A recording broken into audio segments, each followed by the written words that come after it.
sudah berapa ratus situs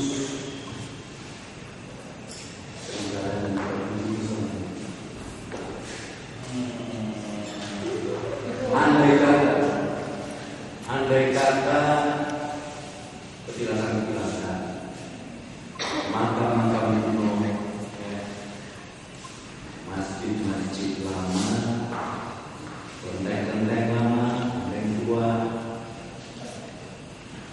gereja-gereja tua, dan bangunan-bangunan kolonial lainnya, serta situs-situs prasejarah ikut kita hidup.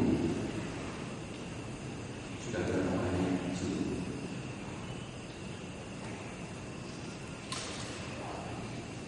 itu di buku tulisan Facebook gimana? Diawali dengan itu.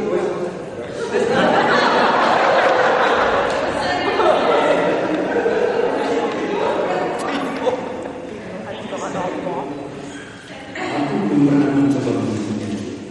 Yang ku tahu, kita telah belajar banyak dari pelajaran perjalanan sejarah. Serangkaian proses melek budaya, cultural literacy, yang boleh dibilang kita mulai dari nol sama sekali. Aku masih mengacu akan beberapa kenaifan kita, rancu dalam mengidentifikasikan Hindu dan Buddha, tak bisa membedakan Ratna dan Stupa, kelenteng dan wihara, batu andesit dan batu bukit. Bahkan tidak tahu siapa ada yang menjadi maskot gerombolan kita ini. Pengetahuan itu tampaknya tidak akan terpancap positif seandainya perjalanan kita tidak memukau kita, memesona kita. Beberapa kawan yang menurutku memang haus ada pengetahuan sejarah dan budaya, dan sungguh mereka telah membuat cakrawala kita menjadi semakin jembar. Sebagian yang lain mungkin lebih tertarik pada aspek pelawatan, traveling, fotografi, atau bahkan aspek ludik seperti makan-makan, minum kopi, sketching, dan sebagainya. Aku pribadi sejak awal lebih berminat pada aspek petualangan, baik dalam dimensi fisik maupun imajiner yang mengatakannya spiritual. Petualangan menyeberangi waktu, menyusuri jejak-jejak dari masa kini ke masa lalu dan kembali ke masa kini. Pesona bertualangan yang selama ini kubayangkan, selalu kurindukan, dan pada tataran tertentu pernah dialami dalam perjalanan-perjalanan. Kupikir kata pesona cukup tepat digunakan di sini, sebab di dalam bahasa Melayu atau Indonesia lama, ia berarti dialektika, yang tentu mengarah pada makna magis seperti terdapat pada kata guna, mantra sihir dan janji-janji. Bahasa Inggris juga memiliki sebuah kata yang bersinonim dekat dengannya, yakni enchantment. Judul tulisan ini muncul, mungkin kamu tidak tahu, adalah plesetan dari judul esai seorang penulis Inggris Alfred Tennyson, The Technology of Enchantment and the Enchantment of Technology. Ya betul, ini yang dimaksudkan. Buku telah berhasil menggilirku di dalam beberapa petualangan. Hasilnya kan perjalanan pertama kita 4 Oktober 2009. Sayangnya waktu itu di bangsa hanya bisa menyertai sampai ke Candi Losari dan Candi Candal.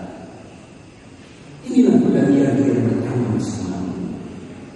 Sesudah mengisi perut seadanya di sebuah warung makan di jalan, kita melanjutkan perjalanan ke Candi Gunung Sari. Candi ketinggian sekitar 500 meter di atas sebuah bukit di desa Kulon, Mutiara. Untuk mencapainya kita mesti mendaki. Seperempat pendakian pertama memang terasa mudah karena hanya perlu melewati anak-anak tangga yang mengarah ke sebuah kompleks pemakaman desa.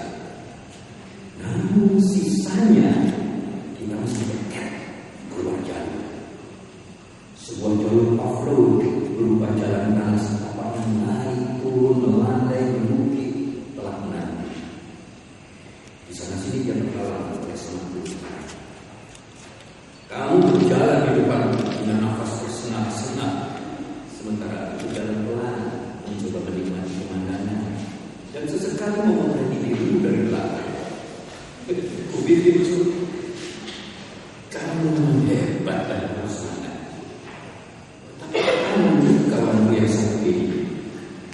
Namun, makin meninggi, makin lamban pula langkah-langkah sampai pada suatu titik kombinasi kamu menyatakan diri menyerah. Ya, begitu cara pada waktu itu. Kalau masih ingin melanjutkan pendakian, silakan lanjutkan sendiri. Aku menunggu sendiri. Kalau tetap nekat melanjutkan pikirmu, kamu khawatir kamu bakal semampu, atau setidak-tidaknya seporsi nasi rames akan tumpah ruah keluar dari pembolongmu. Saat itulah coba aku menunjukkan bakat terpendamku sebagai seorang motivator nomor 1 sebelum saya berani bersuasi dirimu untuk tetap melanjutkan pendakian. Entah karena yang mencuri yang mampu atau memang tekadmu yang sudah bangkit kembali, maka tubuh besar yang telah mengkerang itu tiba-tiba bangkit. Jalan setapak di depan kita lurus menanjak. Di samping kanan tampak lanskap sawah-sawah, jalan aspal berbukit dengan latar belakang langit luas, hijau, biru, segar dan cantik. Begitu berhasil melintasi sebuah tikungan ke kiri, ku ingat kamu langsung berteriak yang histeris. Di wajahmu tersumbing sebuah senyum maha lebar. Tubuhmu melonjak-lonjak kegirangan dengan kedua tangan mengacung ke udara. Nyata, jauh dari tempat kita berdiri, hanya sisa-sisa bangunan candi. Itulah candi Gunung Sari yang tidak memisahkan sebuah kaki candi induk dan bertumpuan 3 candi bawah. Beberapa batu berbentuk unik juga berserakan di atasnya. Tentu kamu masih ingat juga, tidak lupa perjalanan kita bersama Airus Salim ke Gunung Gelir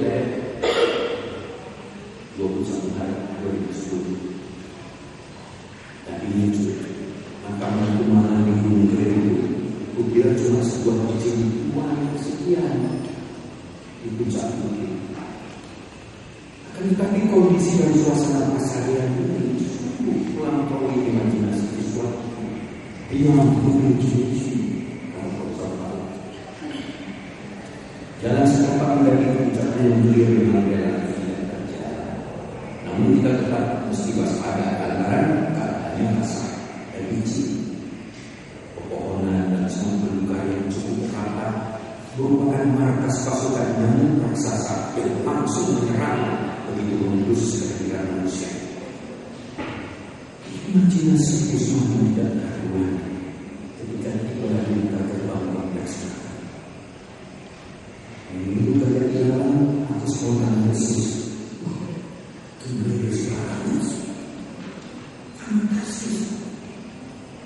Agar-agar tembok batu itu kuat berlumut dan sebagian nyaris runtuh menjulang dalam lalu yang turun naik seirama dengan permukaan bukit, membuat suasana itu sunyi ramai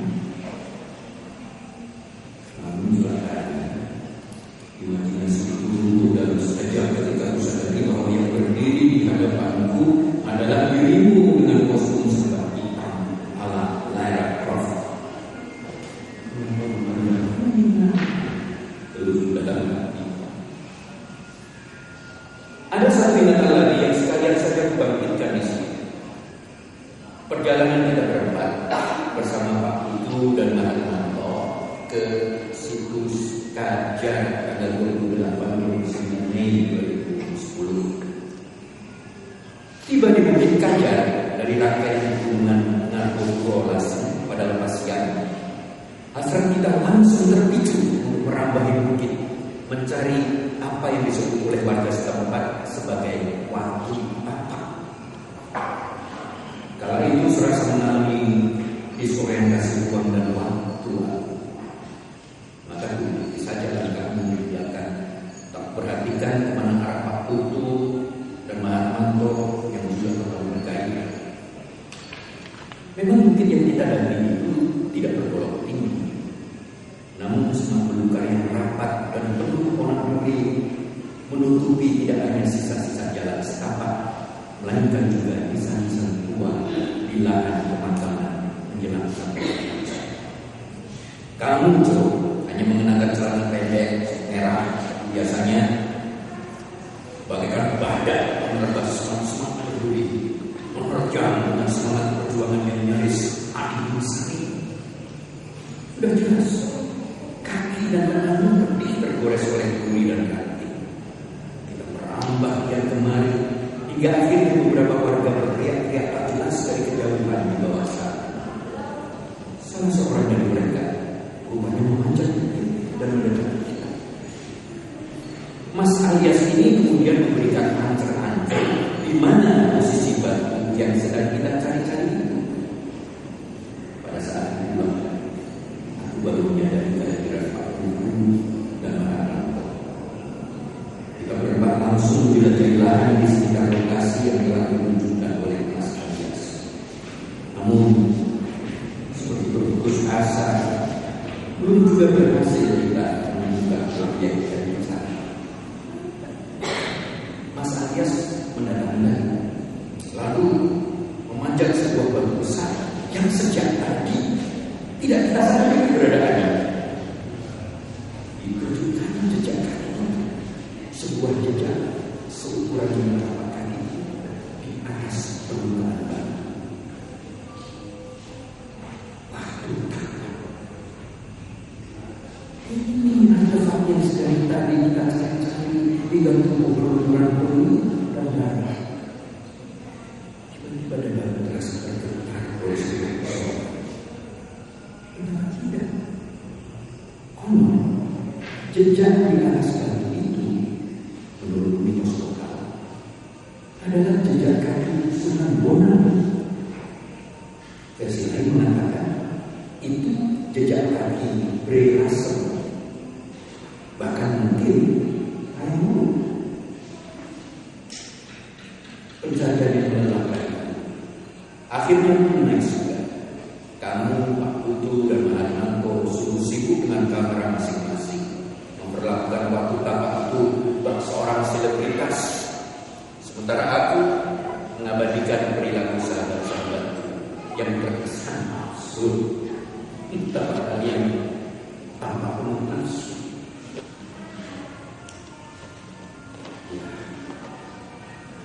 Kisah-kisah itu hubungan kembali dengan suatu cara yang dapat dibayangkan, hampir mirip dengan teknik Profesor Terbentur menarik benang-benang emas ingatannya dari dalam benang. Benang-benang ikatan ingatan yang lain, beberapa perjalanan yang juga mempesonaku entah bersama dirimu atau tidak, tentu ada dan masih bisa ditarikan. Nah, sebut saja pendakian absurd kita bersama A.A. Salim atas sebuah bukit di Belawong hanya untuk mencari batu yang tidak jelas. Penelusuran situs Sumur Bandung bersama Pak Nino, Pak Teguh, dan Niko. Perjalanan pertama ke Candi Giri dan situs Arca Ganesha bersama Niko. Pendakian dari Dusun Cepit menuju Candi Barong bersama Ilalang. Perjalanan basah dan lengket ketika kita bersama Pak Putu, Rafael, dan Mas Ayu malam juga menculik inang hingga ke Candi Ketek. Juga piknik keluarga ke Candi Kesiman dan Stupa Surawan bersama Ibu Jenny dan Ibu Benjelka. Semua ini cukup ditingkat sebagai sebuah proses perjuangan yang selama hidupku terus bercocok dalam imajinasi. Semenjak masa kanak-kanak, bayangan semacam ini telah tertanam dalam dalam. Mungkin antara diriku terlalu berbius oleh kisah-kisah petualangan tangkap Lima Setara, Simba atau Indiana Jones, dan baru belakangan ini saja dari film-film semacam Tomb Raiders, National Treasure, juga film Mummy. Nah, sebagai penutup kepadamu dan semua bungkus, aku ingin sekali berbagi sebuah pertanyaan tertulis dari Elizabeth Inanka dalam buku Kisah Sono pasal berapa dan Agung Bek. Begini tulis Elizabeth Inanka. What traveler has never dreamed of getting lost in a box and suddenly finding standing in a clearing like a romantic fiction of the 19th century, the ruins of some ancient temple where nature and genius reclaim their rights.